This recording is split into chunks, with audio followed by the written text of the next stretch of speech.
প্রয়াত হলেন হাওড়ার সাকরাইলের প্রাক্তন বিধায়ক শীতল সর্দার। মৃত্যুকালে তার বয়স হয়েছিল ৮৩ বছর। ১৯৯৬ থেকে ২০১৬ পর্যন্ত টানা ৫ বার ওই আসন থেকে বিধানসভা ভোটে জিতেছিলেন তিনি।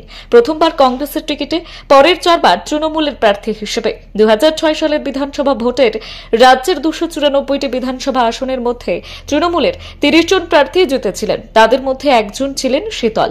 ৫ বারের বিধায়ক শীতল ২০২১ সালে বিধানসভা ভোটে তৃণমূলের টিকিট না পেয়ে বিজেপিতে যোগদান করেছিলেন। যদিও বিজেপি তাকে সাকরাইলে টিকিট দেয়নি, বছর দুয়েক আগে তৃণমূলে ফিরেছিলেন তফসিলি জাতির ওই প্রবীণ নেতা। পরিবার সূত্রে জানা গিয়েছে, তিনি দীর্ঘদিন ধরেই হৃদযন্ত্রের সমস্যায় ভুগছিলেন। তার মৃত্যুতে রাজনৈতিক মহলে নেমেছে শোকের ছায়া।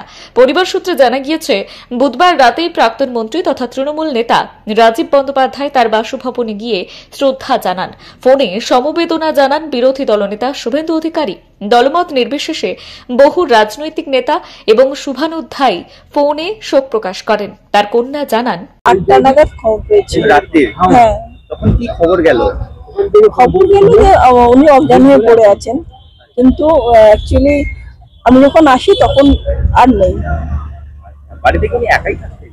যে বাড়িটা আমাদের বাড়ি, সেখানে আমার বাবা একাই থাকেন, কারণ আমার মা ভাই, আমি ২০০২ সালে ভাই, ২০০৪ সালে মা আমার মারা গেছে।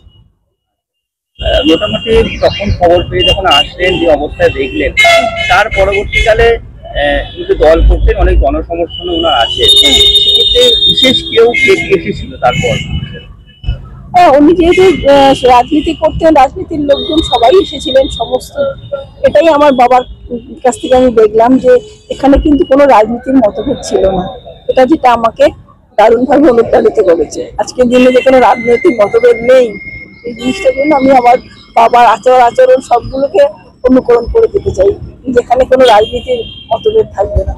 সকাল থেকে তো অনেক ফোন এসছে, বা সেদিন কাল থেকে অনেক ফোন এসছে, বিশেষ কোনো ব্যক্তির ফোন এসেছিল যার কথা হয়েছে আপনার সঙ্গে?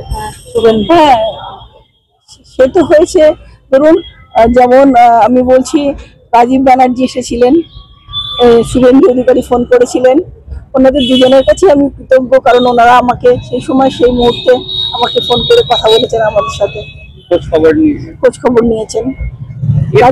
রাজীব ব্যানার্জি নিজে এসেছিলেন, শুভেন্দু অধিকারী উনি আমাকে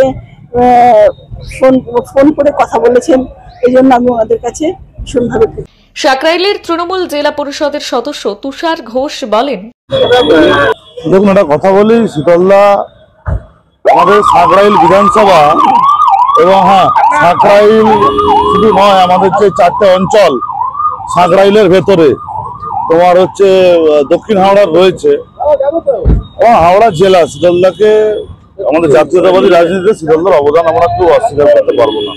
অত্যন্ত সৎ মানুষ ছিল এবং অত্যন্ত পরিশ্রমী ছিল, মানুষের পাশে সবসময় থাকতো। এরকম নির্ভেজাল একজন আদ্যপান্ত একজন সৎ মানুষের মানে আমাদের সত্যিকার ছিল। হয়তো উনি রাজনৈতিকভাবে অন্য কোনো দলে গেছিলেন, তো তারপরেও আমি আপনাকে বলছি, শীতল সর্দারের মতো মানুষ পাওয়া আজকের দিনে বিরল, এরকম জননেতা পাওয়া বিরল।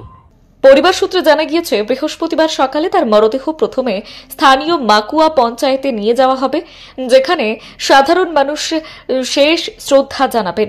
এরপর মরদেহ নিয়ে যাওয়া হবে হাওড়া ইমপ্রুভমেন্ট ট্রাস্টে এবং সেখান থেকে বিধানসভায়। রাজ্য বিধানসভা প্রাঙ্গণে শ্রদ্ধা নিবেদন শেষে শ্মশানের উদ্দেশ্যে নিয়ে যাওয়া হবে শীতল সর্দারের দেহ।